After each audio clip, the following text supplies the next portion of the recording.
Morning, good afternoon, good evening, ladies and gentlemen, wherever you are in the world today. Welcome to the JNF Alexander High School in Israel radio station located here in Hod Sharon, Israel, where today we have a special guest joining us. Please introduce yourself. Hello, my name is Shana Sisk. I am thrilled to be here at Alexander High School in Israel in beautiful Hod HaSharon. Oh, wow, very nice. Good acting you got going there. Thank you. So, Shana, Jake, you met Shana before? I did actually. I met her. She had been here for the last week. Actually, you've been pretty busy with meetings, and we actually went on a JNF project trip yesterday to the south, looking through some of the projects that JNF has down there. That's right. So let's just jump into this. Shana, you've been with the JNF AMHSI family now for how long? Just about 2 months. Just about 2 months. And yesterday was the first time here in Israel where you got to see the actual work of the JNF in Israel. What are your thoughts? Correct. Fantastic. Of course, we all know at home the important work that JNF does, but it's really a whole other ballgame to see it in person. What's the other bowl game like? What is it like to see it in person? It's meaningful and it's thought-provoking, and it makes me feel good for working with these incredible people doing such important work, especially the Sderot playground. That's a very special place. You can't beat it. It's a marketer's dream come true. When it comes to our kids and our next generation, as far as I'm concerned, we shouldn't be holding back on anything, whether it's their safety and security, like in Sderot playground, or whether it's the education, like here at the Alexander High School in Israel. Of course. Of course. So, Shana, tell us just a quick bit about yourself. Where you're from? Where were you born? Where were you raised? Why are you a Zionist? I can't say I usually identify as one, but I wouldn't say no to that question. Well, let's then just jump into it. Forget about where you're from and where you grew up. Let's just talk about Zionism then. Let's get right into it. What is your definition of Zionism that you can't fully identify with? So I'll tell you, let's start with the easy part. Sure. So, sorry, table. I'm getting used to the station, everyone. No, it's perfectly fine. You can put your hands on the table, though. So here's what I do identify with. I identify with supporting the state and the land of Israel and having a Jewish homeland available across the globe for people to come to, and making sure that the people who live here are safe and healthy and prospering. So that's what I do support. So is that how you define Zionism? Because, I mean, I don't know if there's a set definition for it. I think that, and that's one of the things that our students discover here on the program, is that they can discover their entry point to what Zionism and what Israel means to them. So, would you say that that's what Zionism is to you? I think, yeah. I think right now that's a comfortable place for me to be. Okay, that's very good. I mean, we want you to be comfortable. Although, thank you. Although I think there is something to be said about being in an uncomfortable place where you are challenged, where you are questioned, and where you are asked to struggle a bit with definition and meaning and what we're doing here. Indeed, that is the tradition we come from. That's right, wrestling with God and humanity. Yaakov. Israel, indeed. Israel. So what have you been up to at JNF AMHSI in New York? What is your role? What are some of your goals? What are you a part of back there? So what's exciting about my position, I think, and I'm sure you will all agree, is that this is the first time that there's a full-time position that's covering both JNF and AMHSI. And so I am working directly with the JNF Israel Advocacy and Education Department on all of their marketing materials and strategies and continuum. And then I'm, as you well know, very focused here on working with Alexander High School in Israel and heavily on recruiting for semester and 8-week programs to have students come to the school and grow that program intensely. So as far as it's been 2 months, so you're kind of new, but you're not new, but you're sort of new. Yes. So how is that synergy? What is that relationship between the JNF Israel Advocacy and Education Department and this high school here in Israel? So that relationship is fantastic and strong.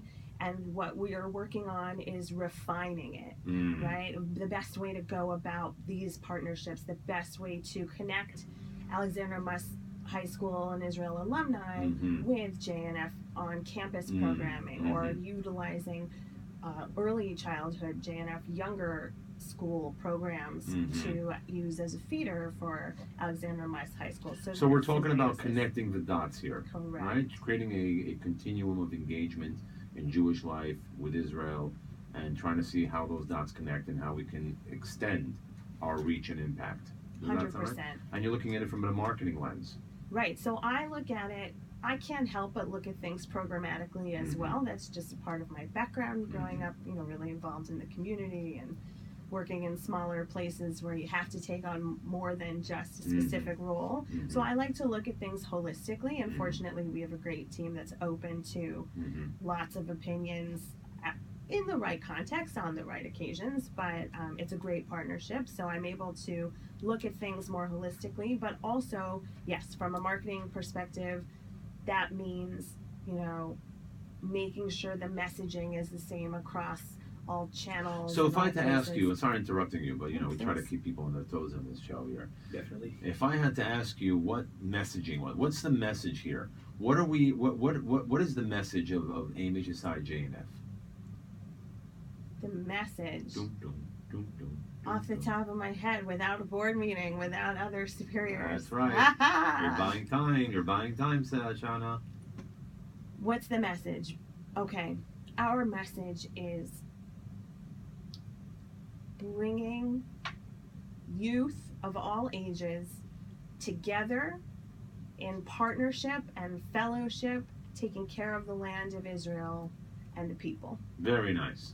What do you think, Jake? That was pretty awesome. I'm pretty surprised it was right off the cuff. That was a pretty good definition, pretty nice catch line. You can be honest, Jake. That's okay. Jake, did you work in marketing? I actually don't really have any experience with marketing.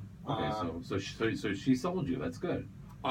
It's all in the delivery. You know that. Of course that, right? So because in every product there is a marketing campaign, there is a branding involved, right? We walk around, we look at signs, we watch movies, we see commercials, but many of us, including Jake and probably myself, we're not marketing professionals. We just take it for what it is. But there is a thought process behind this. If it's well done, even if it doesn't always come out right, there is usually and ideally a process behind what people produce. So I actually wanted to ask you. You may not know this, but maybe you do. I was just like searching online for marketing techniques and Googling and whatever, and there's something called experiential marketing. Yeah. What does that mean? Experiential? I know about experiential learning. It's what we do here. Our students experience history, they internalize it, and they take it back home with them. What does experiential marketing mean?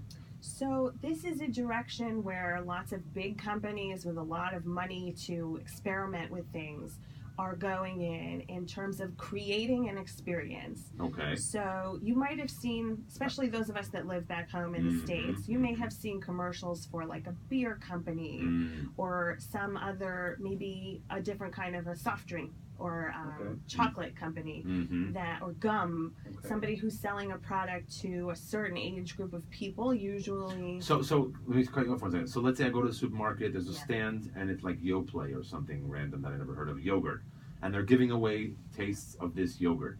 Is that experiential marketing? Because they're marketing their product, they want the consumer to experience it, so they're giving away free tastings. So I would say technically yes, but that's not usually what people are referring to when they talk about that. So what about this?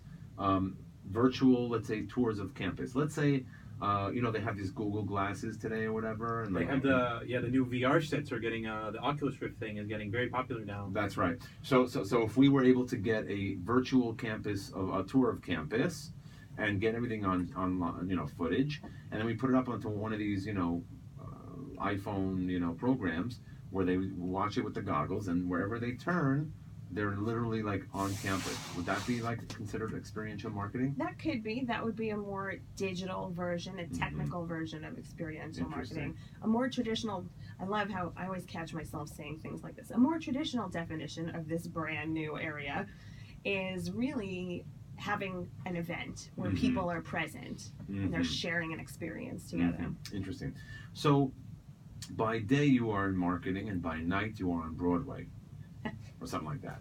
I do call myself a marketer by day, a singer by night. There you go. Yeah. So we're going to ask you, we'll put you on the spot. Again. We're going to ask you to maybe share a little song with us, like 30 seconds, 45 seconds? All right. Does that work for you? Yeah, I'm a little worried about the microphone. I don't know how close or far I should sound. Jake, our co-host and technician, it's gonna get loud, Jake. It's gonna get loud. I can mess with the soundboard. If it gets too loud, I'll tell you maybe to back up. But I'm not too worried. I can mess with the soundboard here. Shana, what's your stage name? Shana Sisk. Shana Sisk. I was born with a great stage name. Ladies and gentlemen, we are proud to bring you for the first time ever on the AMHSI-JNF radio station here on campus, Shana Sisk. So if you care to find me, look to the western sky. As someone told me lately, everyone deserves a chance to fly. Wow. Classic Wicked. Jake, what do you think? Oh, wow. That was pretty good. Wicked's actually one of the pretty good. That was amazing. It was great. That was phenomenal. Jake, what about you? Can you hit one for us? No. Alrighty then. Wow. Phenomenal. Oh, thank you. You definitely have a future in marketing. No, I'm just kidding. Ah! Great job. That was beautiful. Really great. And we got to think about how to use that. I'm glad you were willing to sing. We appreciate that. We don't normally get people. Usually we've thought about asking people. We're like, no, maybe they're too shy. Usually Jake wants to sing, but I try to. You know me. I want. All right, Jake. Next time I'm back on campus in it's a couple of months. It's on you. That's how much time I'm going to give you to prepare. Well, this was amazing, and we want to thank Shana for coming all the way from the New York office to campus here in Israel to join us, spend the week with us, experience what our students experience, check out all the JNF's projects and the impact that they're having here on the land and in our people here in Israel, and for singing for us. Wow. We got to have you back here on our show, and maybe you dedicate the entire 10 minutes to you singing or something. That was really wonderful. Thank you. We can do a virtual duet. That would be cool. That would be cool. I like to sing. I just want to sing. But once again, we want to thank you for joining us. We want to thank all of our listeners and viewers. Pleasure to be here. Viewers. Hello, everyone. Hello there, world. We want to thank you guys for joining us here at the JNF Alexander Moss High School radio station in Hod HaSharon, Israel. Until next time, Lehitraot. Lehitraot. Lehitraot.